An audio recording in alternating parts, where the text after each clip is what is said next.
Hey, salut à tous, bienvenue pour la review du double épisode de Naruto Shippuden qui est sorti donc hier, épisode 346-347. Alors je savais pas que ça allait être un double épisode, j'avais pas vu, donc écoutez, moi je pense que il devrait y avoir un double épisode toutes les semaines. Quoi qu'il en soit, dans ce double épisode, même si c'était long, il s'est finalement pas passé grand chose de nouveau, on va dire, puisque bon, on commence avec donc Obito qui revient vers Madara pour lui demander de participer à son plan.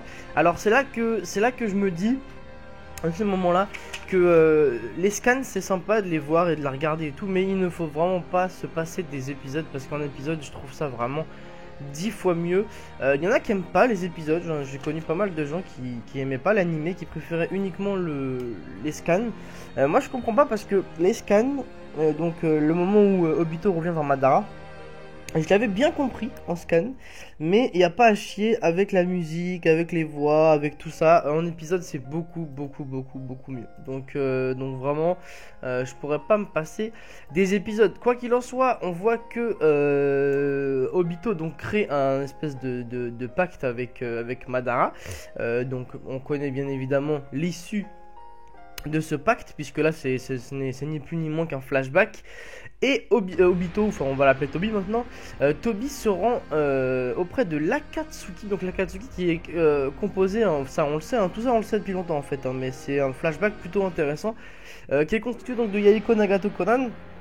On comprend aussi dans cet épisode pourquoi il y a longtemps, pour les plus observateurs d'entre vous, et ceux qui ont une bonne mémoire surtout, Madara disait à Konan: je viens récupérer ce qui me vient de droit, en parlant des yeux de Nagato. On ne comprenait pas trop qu'est-ce que c'était que ces yeux en fait. Tout simplement là on comprend que Madara a implanté ses propres yeux dans Nagato à l'époque. Donc à la base c'est un mec du clan Uzumaki, Nagato, donc il n'a pas du tout le Rinnegan.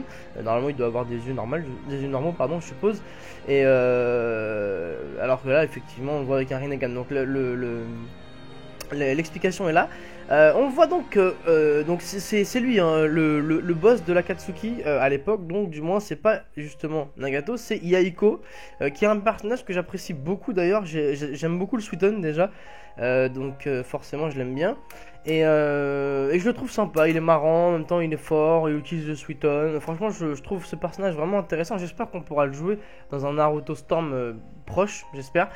Quoi qu'il en soit, on le voit créer donc une organisation pacifique. Donc à la base d'Akatsuki c'est une organisation pacifique.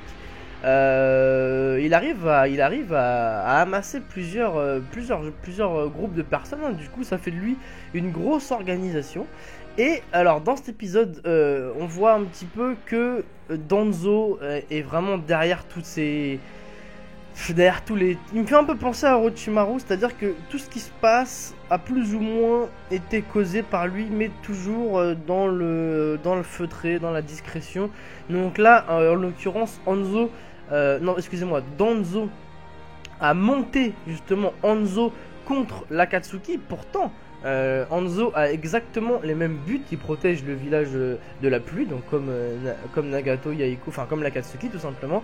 Mais Hanzo, voilà, Hanzo considère que pour la paix de Konoha, il est de leur intérêt que les autres nations se tapent dessus. Du coup, et vous avez vu, il organise un espèce de petite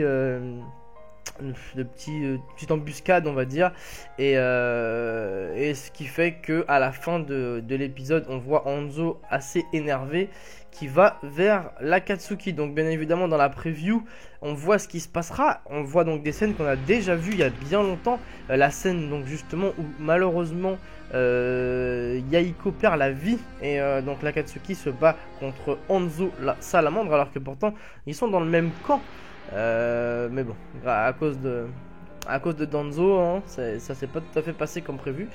Sinon voilà, ces épisodes sont plutôt bien.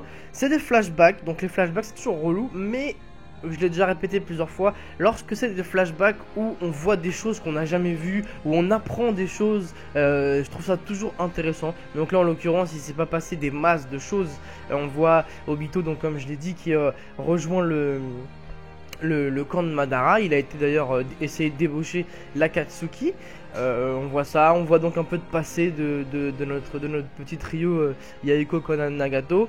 On les voit un peu dans le passé, on les voit un peu donc ce qu'ils font de leur organisation, comment justement ils s'organisent. On les voit combattre un peu aussi, c'était pas mal ça aussi. On voit du Suiton, on voit du Shinra Tensei de la part de Nagato. Enfin, vraiment, épisode vraiment pas mal. J'attends le prochain, j'espère qu'il sera pas uniquement basé sur l'espèce de... Ou alors, non, pourquoi pas.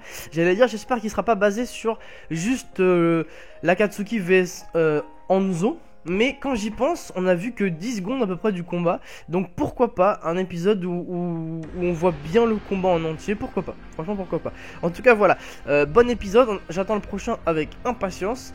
J'espère qu'il sera assez mouvementé. Mais je m'inquiète pas trop parce qu'en ce moment, au niveau des scans et au niveau des épisodes, c'est plutôt vraiment pas mal du tout. Voilà, donc profitons-en avant les hors-séries. N'hésitez pas à laisser un like sur la vidéo si vous aimez les reviews. Et on se dit, bah écoutez, à la semaine prochaine. Bon week-end à tous, ciao.